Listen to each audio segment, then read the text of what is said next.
Меджлис – жертва путинского ГУЛАГа. В Москве общественные активисты устроили одиночные пикеты у Соловецкого камня в поддержку крымских татар. Основной темой пикетов стало давление российских властей на Меджлис крымских татар, который Верховный суд оккупированного Крыма признал экстремистской организацией. Этой зимой и весной происходят акции по дискредитации крымских татар как экстремистов и террористов. Происходят аресты, задержания. Арестовано сейчас, насколько мы знаем, 8 человек. Без вести пропало более 20. Мы не знаем, что будет дальше. Меджлис объявлен вне закона.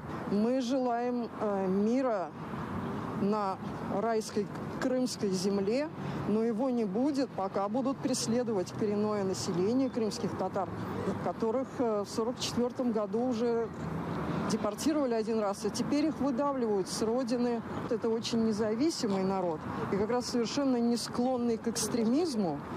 И я думаю, что путинский режим пугает их способность к самоорганизации. Ведь меджлисы – это своеобразные такие центры организационные на местах. То, что не получилось в стране Советов, самоорганизации снизу, получается у крымских татар. У них очень хорошо все организовано.